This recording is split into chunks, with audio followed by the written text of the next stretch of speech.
सभी का हमारे inspired of Buddha way YouTube channel में स्वागत है। लगभग दुनिया के प्रत्येक व्यक्ति को यह पता है कि उसके अवचेतन मन की शक्ति कितनी होती है।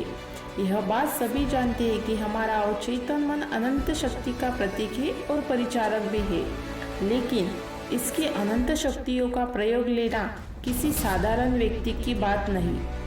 तो चलिए चेतन मन की अंतिम सीमा और अवचेतन मन में प्रवेश करें। क्या आप जानते हैं हमारे मन की कितनी अवस्था होती है? हमारे मन की 3 अवस्था होती है, चेतन मन, अवचेतन मन और अचेतन मन।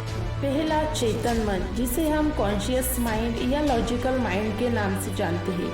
इसका प्रमुख कार्य होता है तर्क करना, मतलब किसी भी चीज के बारे में तर्क करके सही जानकारी प्राप्त करना।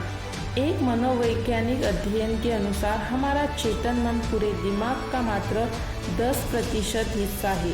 और दूसरा मन, अवचेतन मन, हमारे दिमाग का वो हिस्सा है जो कल्पनाओं को भी हकीकत में बदल सकता है।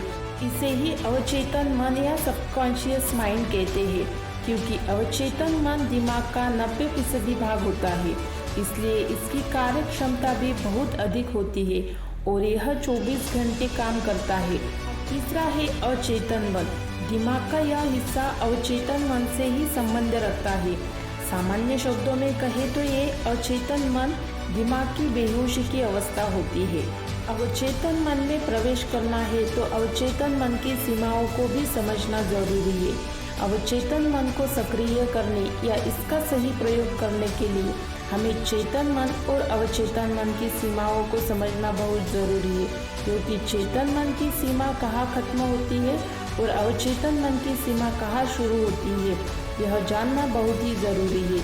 चेतन मन की सीमा जहाँ खत्म होती है वही अवचेतन मन की सीमा शुरू होती है। जैसे एक मनुष्य तार्किक रूप से जहाँ तक सोच सकता है वही सीमा चेतन मन की अंतिम सीमा होती है, और जिस जगह पर सारी तार्किक सीमाएं समाप्त हो जाती है वहीं से अवचेतन मन का क्षेत्र शुरू होता है। किसी भी इंसान की विचार प्रक्रिया के 2 भाग होते हैं। हमारे मस्तिष्क द्वारा सोचे गए तार्किक विचारों का संबंध हमारे चेतन मन से होता है तथा हमारी भावनाएं, विश्वास और संवेदनाओं के विचार प्रक्रिया का संबंध हमारे अवचेतन मन से होता है। जैसे कि वो बात या कार्य चेतन मन की अंतिम सीमा को पार कर अवचेतन मन के क्षेत्र में प्रवेश कर जाता है। आप यदि किसी बड़े और दुष्कर कार्य, मतलब ऐसे कार्य जो लाखों करोड़ों लोगों में कुछ लोग कर पाते हैं, यदि आप कोई ऐसा कार्य करने की सोच रहे हैं तो यह कार्य सिर्फ अवचेतन मन के सहारे नहीं किया जा सकता।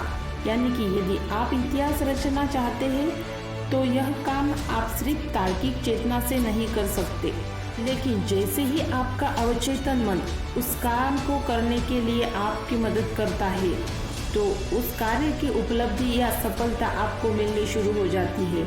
मतलब यह है कि जैसे कि आपकी सकारात्मक सोच, आपकी भावनाएं और आपकी संवेदनाएं जिस कार्य से जुड़ जाती है, उसी पल से आप इतिहास रचना शुरू करते हैं।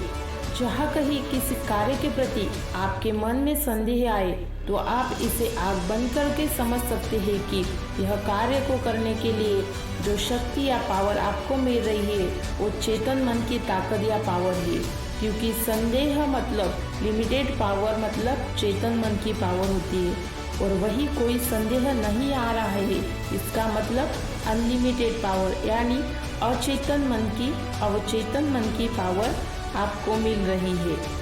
अंत में यही कह सकते हैं कि मन की ऊर्जा को समझना बहुत जरूरी है। ज़्यादातर लोग यही सोचते हैं कि ध्यान लोग मन की शांति के लिए करते हैं, और यह सही भी है, लेकिन मन की शांति तभी मिलती है जब आपका अवचेतन मन आपको ऊर्जा या शक्ति देगा।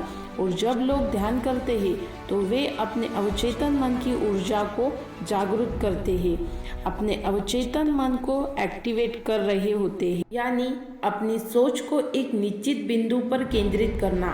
इसे ही अवचेतन मन को जागरूक करने वाली अवस्था कहते हैं। संपूर्ण एकाग्रता एक बिंदु पर केंद्रित करने से हमारा अवचेतन मन जागृत अवस्था में चला जाता है। आशा करती हूँ कि मन की अंतिम सीमा और अवचेतन मन में प्रवेश करने वाला ये आज का वीडियो आपको पसंद आया होगा। वीडियो पसंद आने पर वीडियो को लाइक कीजिए, चैनल को सब्सक्राइब कीजिए और ज़्यादा से ज़्यादा ये वीडियो आप शेयर कीजिए। बेल आइकन को भी प्रेस कीजिए।